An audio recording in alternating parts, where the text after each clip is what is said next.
Good morning, everybody. I'd like to welcome you to the third day of the first LGTA event, CRIMS project. Till now, we have observed presentations about the project, the outcomes. Yesterday, we saw training materials, manuals. Now, we're in the position to involve into training activities. But before that, we have an interesting presentation about the developed educational material and CRIMS knowledge repository. After that, after the coffee break, we will have our training activities. We have a short change in our schedule because the invited talk was given yesterday by Dr. Todorovic. And after training activities, we can have a roundtable discussion about the experiences, challenges, limitations, and our future plans.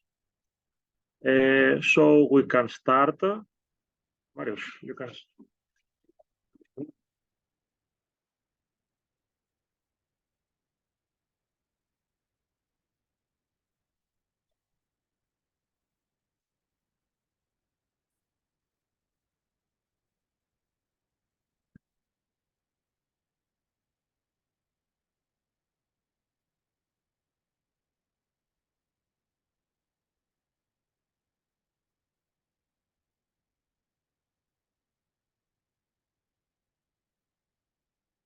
We'll get into the CRIMS website as well.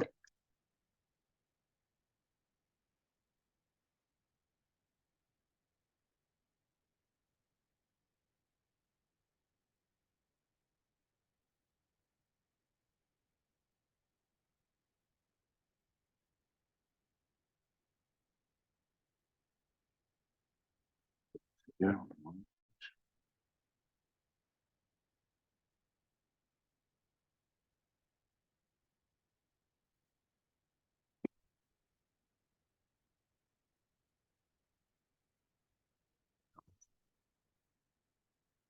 Hi, everyone. So in this presentation, I'm going to give a brief overview on the main knowledge repository of CRIMS. So the material that has been created for the educational and course material has been shown by our colleagues yesterday, on which was a result of the work that was done as part of PR4 and PR5. And so this educational material, also the software source code, the conceptual design, all this knowledge that has been produced so far and will be produced in the future will be available open source. Most of that will be available open source through the CRIMS website, and we have put it, are hosting it under the CRIMS knowledge repository. So I'm going to give you a brief overview about the knowledge that we have put online. Main knowledge, we categorize things. We have technology demonstrations, which are available online. We have the course and training material, which is also now available on the website in the open source software code. It's posted under the GitHub code repository of the CRIMS project, and also accessible through the website. So basically, the starting point of everything to get to all this knowledge, to navigate all this knowledge, is from the CRIMS website. So we have basically created a new section in the website called the knowledge repository. We have also created a new link, the learning, teaching, training section, in which we're going to make available any information about the events we had in these 3 days. So under the knowledge repository, we have technology demonstrations, which are basically all the latest demos of the technologies that have been built and that are hosted under the YouTube channel of CRIMS and linked in the website. We have the course and training material. I'm going to show that to you in a bit through the website. All the latest versions, the PDFs, course material, user manuals, best practice guides, video tutorials are available through this section. And the software source code, again, linked to the GitHub repository. So anyone who would like to download the latest source code and work on that, on the latest version, is free to do so. So these are the technology demonstrations. I'm going to show that in a bit, just giving a quick overview through the slides. With regards to the course and training material, we have the best practice guide. So all the material that was presented in depth yesterday by our colleagues are the best practice guides. We have course material, which have been translated in English, Greek, Hebrew, Norwegian, and German, also available. We have user manuals for the different components for the web content management system, which is basically the Active content management system, the virtual reality editor and viewer, again, translated in 5 languages. We have the augmented reality outdoor application, user manual for that, and the user manual for the digitizer application. And video tutorials, again, how-tos, basically, videos on how someone can create a VR exhibition, assess a VR exhibition, create indoor exhibitions from the instructor's point of view, from the student's point of view, from the visitor's point of view. So depending on your role, you have access. We have created video tutorials on how you can use certain features of the system. So some more information on each of these material. With regards to the best practice guides, these guides include information about the purpose of the guides. Basically, it's to provide the best practices on how someone can plan and execute successfully a virtual exhibition, which are being produced as part of PR 4 and 5. Tips and advice, how someone should define goals, choose the right platform as for VR exhibitions, tips and advice, best practice guides, guidelines on how to design a user-friendly interface, what are the key components for a user-friendly interface for the VR exhibition, how to provide engaging content for the visitors. Another tip is to offer networking opportunities, features on how to promote exhibitions, and so on. So all this information is available in a combined PDF and available. Course material is also a very interesting material that relates to providing, which serves as a guide on how to create a course on virtual reality. This includes the title of the course, the aims and learning objectives when someone follows this material, the teaching methods, the ways of learning, and we also have a guide on the relevant content that someone can use as part of the course material. Manuals and videos are videos, how-tos, and how someone can sign up, reset their passwords, initiate the process to create a virtual reality exhibition, assess it, and so on. As I said, from different points of view, instructor's point of view, student's point of view, visitor's point of view. And last point is the software source code. We have different versions because we are following a user-centered design approach. Each we have basically 3 development cycles in the project. We completed the 2. So each development cycle ends with a version. Last year, we released the low-fidelity version of the technologies and tools.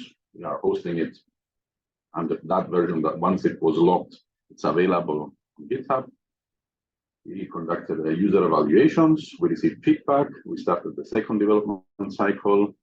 That version is currently locked, and we reached the milestone in September. Again, this version is locked and available on the GitHub repository. We're going to follow the same approach for the 3rd year of the project. Once we receive feedback to the user, based on the user evaluations that are running currently as part of year 3, project result 3 on evaluations, and then we receive feedback. So run the 3rd development, the final development lifecycle of the project, which will end up with a final release of the system, which will also be eventually next year available. So we have all these different versions are wrapped up together, locked, and available for someone to download and use. Yes. The branch structure of this repository, yes, corresponds to what you just described? Yes.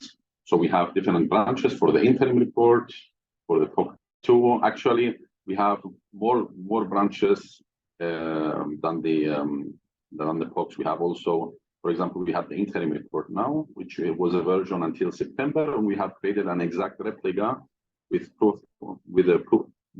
for you in order to use it for the proof of concept too, because we are currently doing runtime changes based on feedback that we receive from the end users. So we didn't want to change things on the log interim version, which was completed on month 19, yes. So we have all these versions are under branches, correct? So the structure represents the project structure. Yes, yes, correct. Yes. It's not like production release stage yes, development. Yes, yes, correct. So we basically now the absolute latest versions is the interim, which is the version that ended in September. But in October and November, we have done improvements. We didn't change it in that version. We are changing it in another branch, which is an exact replica. We started from there. We are doing changes on POC2 because we receive runtime feedback from the end user organizations. And yes, QR code to get to the website. Let me show you a bit the structure of the website. As I mentioned, all this information is available once you go to crimsproject.eu. You have knowledge repository. We have all the technology demonstrations that I showed you yesterday, the first day, which is the CRIMS virtual reality editor. We'll know in a bit. So anyone who would like to, the curatorial process, the augmented reality app, the 2D digitizer, the 3D digitizer. So all these are the latest demos and the mixed reality. And we have the course and training material. This is the latest version that we have categorized by type of material, course material, tutorials, and so on. And the software source code is a link basically which redirects you to GitHub. Oh, wait. Okay, it's a 404 classic. Okay. Life of a developer. Okay. So I don't know why this is not. Let me check. No, of course, but I don't know why it is locked now. Maybe I need to log. Maybe I was logged in and I didn't test it for. We need to make it public. Okay. So it's access, user access thing. Okay. So yeah, basically the link is correct, but we need to change some permissions. Maybe it was blocked by the network. And there, yes, as you mentioned, we have different branches. Where you go to the branch, we have the branch POC2 and interim, which are the latest codes, and in POC1 for last year. So yes. We are under review actually for the administrative authorities, but the project is in progress. So we don't want to stop the progress of the development, but we want the reviewers to have a clear item. Till the 19th month, this is the reason behind this replica. Okay, so yeah, that's it basically. I don't know if you have any questions. And you're logging now? You are in the latest version. The GitHub for this? Yes, everything is latest version. I tested it on my computer. Maybe it was because I have the rights to do it. So we're going to update it in some minutes, actually. Okay, then is there any question for Dr. Bell? Oh, I added some general. But not exactly. Keep them for the discussion session at the end of the day. So we can have our coffee break now and prepare for the training. Okay. All right. Thank you very much.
Ας είναι η κάμερα.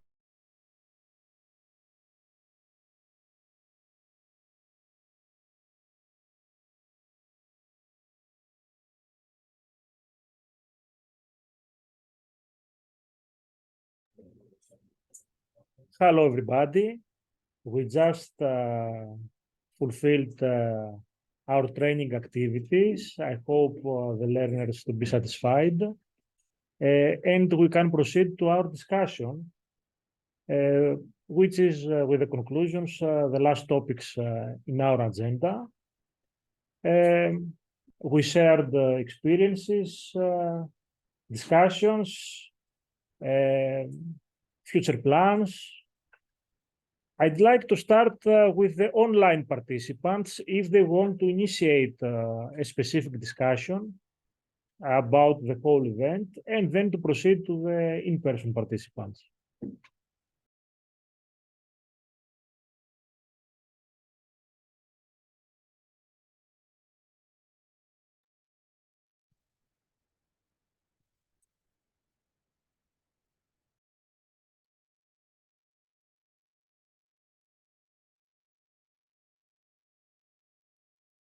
Okay, then I will ask the participants here if they want to mention something which is found to be interesting or anything about the event. Our learners. We've already discussed a little bit the results. I think it's very useful to have for a course in order to start thinking about how to use your artworks for an exhibition. The platform, I think it's very friendly for someone that hasn't very specific knowledge on software and technology and all that stuff. I would like also to use the platform in order to create an artwork, not only in an educational level. For me, it's very interesting that part, because I'm not an instructor now. And I think that it would be much more interesting if we had more options in the way we can display our artwork, not only a wall artwork, a painting, or something like that. Something that options and the tools that we could use the space in more ways than the wall and the visitor that can observe a painting or a photograph and generally a 2D artwork. For example, a display case, a table, Hanging. what? Hanging. Hanging, shelves, maybe some not very, very complicated object, play, but in a way to use the space in multiple ways. Depends on the way that you are observing the exhibition room, because we say for the best version, if you have the case for displaying the sketchbook, let's say, it's going to be a bit difficult. If you are using the HoloLens or the virtual reality glasses, you will be more intuitive to see nearby and see that you have the case. In that case, it's better to have, let's say, an alternative area of view with all the related items rather than have them physically around the artwork, from my point of view. Are you satisfied with the photorealism of the platform? Yes, okay. Yeah. Or do you think that we should do some work at this point? That the purpose of it's to be very realistic. There are tools, yes, that can do it better. I think that the purpose is to Have an idea of how it would be if your idea is finished. From my point of view, it has to be to emulate, let's say, 2 or 3 different versions of the exhibition, three default stages, rather than randomized or colorized or changing according.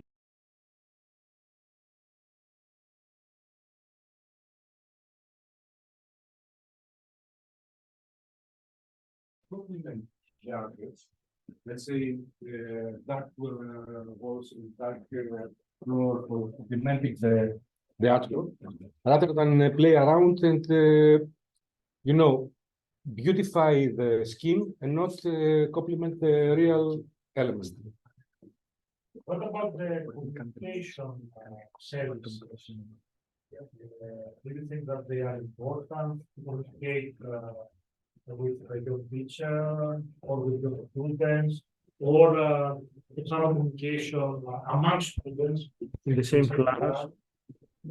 Yes, it is very important, and it would be very useful also for students going abroad for a while to Erasmus programs and communicate with their teachers to share what they are doing. But also in class, where a lot of people are able to communicate with each other. Do you think that the curatorial approach, which is including the teaching services, can be the class, this discussion that involves teachers, students, in the discussion among them? Yes, I think it's it's going to be very helpful if you can easily use it. Also, I wanted to say something else, that a very important thing that interests art students is the presentation of their thesis. So maybe every university could have the exhibition rooms as an already done situation where they can try to see how to support their thesis in different rooms of the specific universities.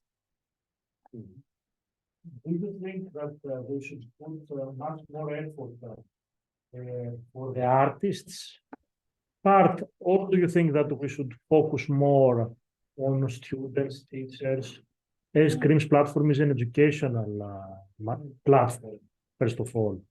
Or do you think we should put much more effort? I think it's in the educational part, because this will help the students to try to find their ways in other platforms as artists later. How come artists are integrated into this educational software? How come? Why the artists are integrated in this platform? Because as I understood, it is about students of fine arts and the examiners, so the teachers. The artists, how come it is? We can say this is for artists, where they can the platform without supervision. Yes. Okay. But this is mostly focused on the educational part. Yes. So the artist, There is no point. yes, possibly he could have the inclusion of the artist as a mentor, or somehow he, enlighten, the Independent artists would be interested if they could promote their work. Yes. Not for any other reason, I think. This has to be, from my point of view, another market tool, not in the same. This is an educational tool. If you want to sell this for the end user, the artist, it has to be marketed as a separate tool just for the artist community, and not integrated. Going to grant their criticism at the end of the first year of the project, that we don't offer some of our services to young artists in order to use the platform as a bridge for more commercial products and things like that. That's why I asked this question, to have your opinion about that. The backend platform, the backend should be similar to all the niche markets, but if you are oriented for the students and the teachers, this is the CRIM's educational. If you are for that, is the CRIM artists, another platform. What about the guidance with all this material, any material, tutorial?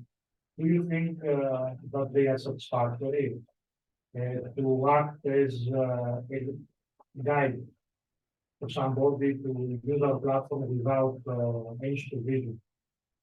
Yes, I think that there's satisfactory. You can watch a video and then you can use the platform. Mhm. Yes, but the previous question about the communication, I think that as an artist, I will need more tools. Creative tools. More creative Yes. tools in order to be able to display my work. And as an instructor, based on the training activity that we did, I would need more tools to intervene the exhibition space of the student. I think that it will be useful, the instructor, to be able to design the general floor plan, even for the shared room exhibitions, in order to be easier for the educational process to collaborate with the students and Mhm. in order to be easier the collaboration among the students. Do you think that it's enough to concentrate all this training material, guides, tutorials, to a folder on our website? Or we should make more welcome in order to give the guidance, this content to the user? Maybe with specific service inside our tools. Maybe every tool, it would be very helpful if every tool, when you click, would have some kind of guidance too.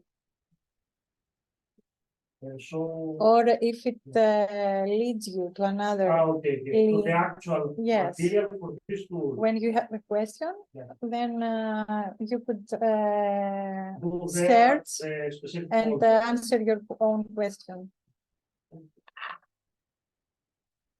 Well, I have many questions. I think personally, I would need more practice to have more questions. Because there are a lot of tools and a lot of things to explore. So I would need more time to play with it so that I have more questions to ask. Dr. Mafiotis, First of all, I would like to thank you for the excellent input. I would like to chip into the conversation, and I think Vangelis mentioned the need for more creative tools for the artists so that they can create their exhibitions in a more adequate way. Firstly, I would like to say that we are putting much emphasis on giving some ability to art students or artists to exploit the expressive potential of virtual reality and mixed reality. So we are very much interested in providing some creative tools. I would like to ask you, Vangelis, what kind of creative tools would you wish to see embedded in this VR platform? If you could specify a little bit, elaborate a little bit on that.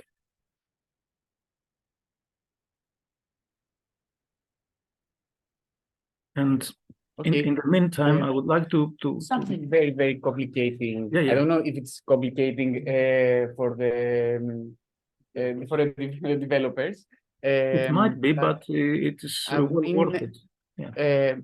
The ability to have a table, a simple table, in order to use it for in order to have a different view of the artwork and another way to exhibit. Or maybe if I would like to make a performance using the virtual space of screens, I would need maybe a button for a live video in order to present a performance.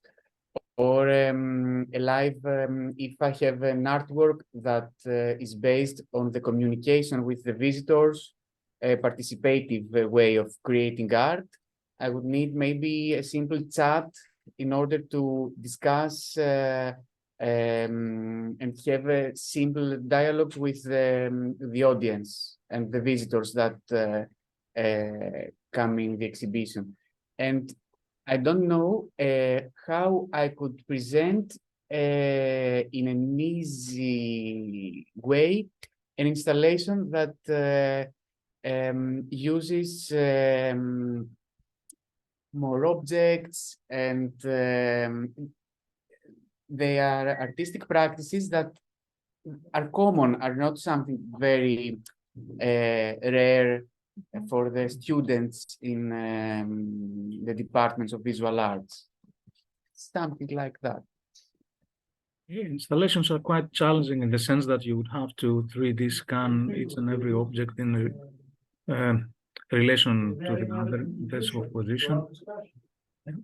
And just another point, I was very interested in that point that was raised a few minutes ago, that this is more or less educational tool that probably has little use for artists as such. I would like to underline here two things, that the educational aspect have two sides. The one major side is that it enables a correspondence, a dialogue between art students and tutor in terms of the curatorial aspect, how to curate things. So as Stefania said, already there is much potential in terms of replicating the actual exhibition space of an art school. We have done that already with Shankar School of Fine Arts. Now, the other aspect, the other educational aspect, is that this application enables the person who exhibits their work to add contextual material, like in an interactive way. Some visitor can click on the artwork, for example, and then texts, other visuals, video files, other resources can open up as a network of connected material that connects to the specific artwork, which is a novelty. So that's an innovative aspect of it. And in case that an artist wishes to skip the curatorial part that relates to a dialogue with some sort of supervisor or mentor, which is something that can easily be done technically, they could still present their work and exploit the ability of this system to add additional resources around the artwork, if that makes any sense. I would like to keep it there. Thank you very much. Thank you. Okay, I can see Mr. Ayodelo Arikbabu. Yes, please. Hello, my name is Ayo Arikbabu from NTNU. I just wanted to make the observation that I'm not sure the fine line between a tool for artists and a tool for art education should be maintained that strictly, because the more relevant the tool is for artists in the professional context, then the more relevant it will be for students and art educators. Then secondly, I want to ask about the open source framework under which the tool is being developed. Is it still early to ask about that? Or is there already a roadmap for releasing it as an open source project? And thirdly, I was hoping that during this exchange that there'll be some reference to how developers can get involved, for developers who might want to extend the project or build on it or use the API in different ways. I was hoping that there'll be some mention about how that could be done.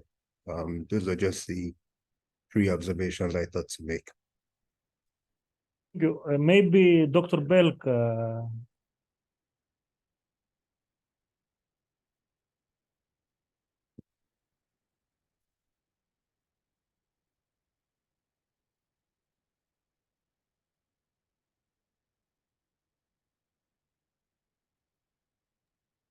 Hello, can you hear me?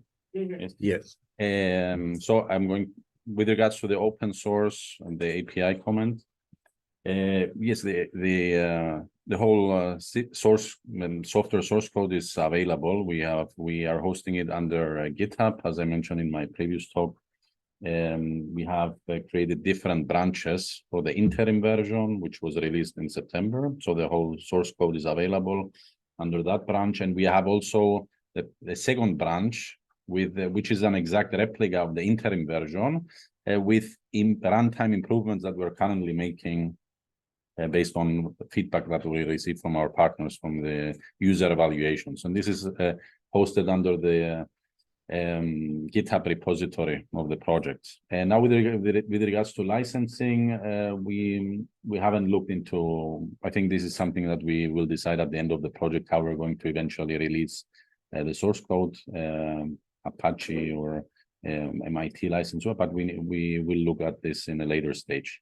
The other point with regards to the API, we are using for the web-based system in the whole framework, we use Django with Python, and we expose all our mechanisms that relate to the backend run API. And we have also an interactive system in which any developer can actually, once they authenticate and have an account. Is it okay? And to make calls to the endpoints with an online documentation. So this is currently hosted online. You can get full access to that. That answers the questions, the points.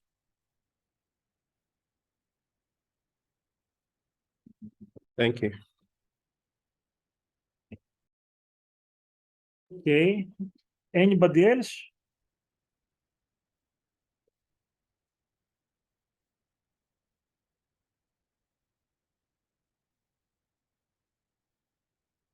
Okay, then I'd like to thank you all for your participation in the 3 days of our event. I hope to have a good feeling about this whole process.